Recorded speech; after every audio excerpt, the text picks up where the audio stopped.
Бях в Софийския университет през учебната 90-91 година в магистърска програма по начална училищна педагогика.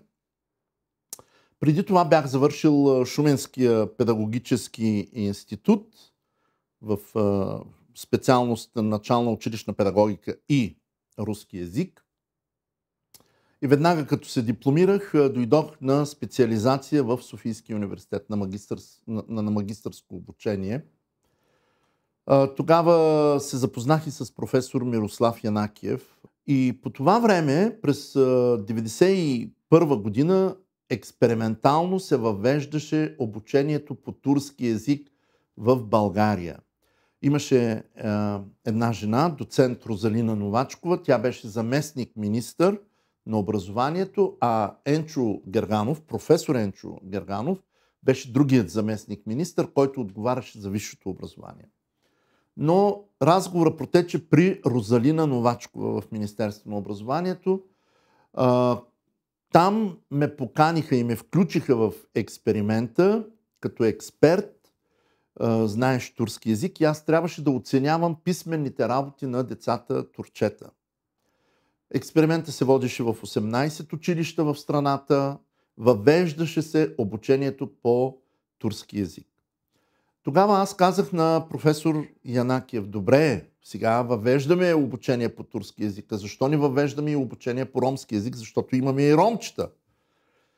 Срещнахме се с Розалина Новачкова. Розалина Новачкова от една дума се съгласи, но нямаше буквар. Ние най-напред трябваше да направим буквар, който експериментално да бъде използван в страната и след това по този буквар да започне обучението. Около една година го работихме буквара и в този момент, в началото, когато нямаше азбука, аз нямах никакъв опит, аз бях на 29 години, 91 година, никакъв опит в правенето на учебници, нямаше материали на ромски език, за да се направи буквара. Пътувах на една конференция до Словакия и оттам събрах някакви материали, песни, приказки, стихове.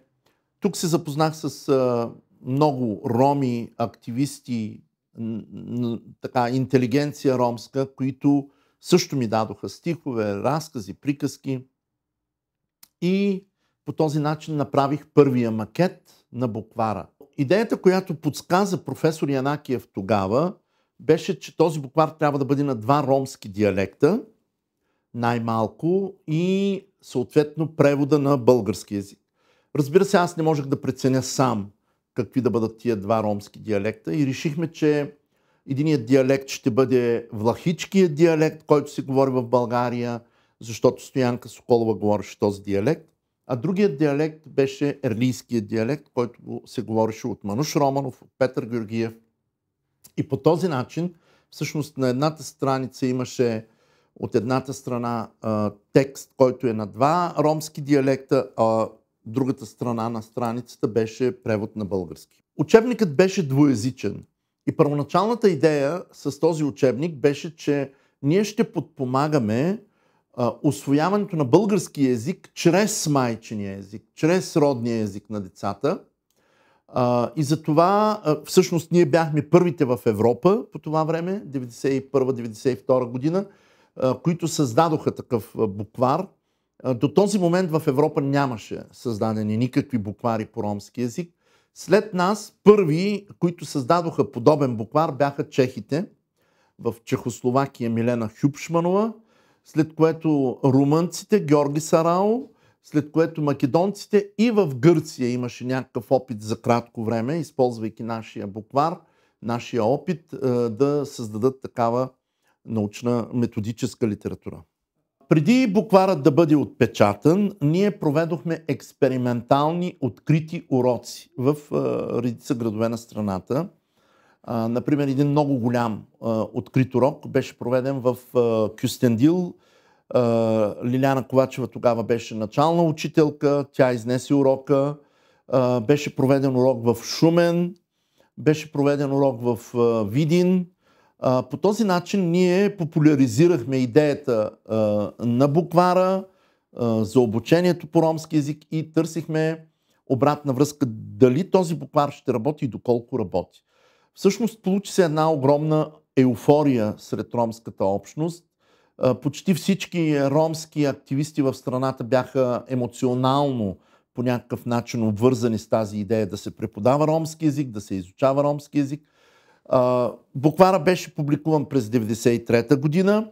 Започнахме да провеждаме обучителни курсове на учители роми от цялата страна и имаше един период, в който учителите по ромски език наброяваха около 120, а броят на ромските деца, които изучаваха ромски език, беше около 5000. Това е за периода от 1994 до 1997 година. В продължение на 3-4 години се получи една такава много голяма популярност на този буквар. Но, за съжаление, в страната имаше негативен отзвук.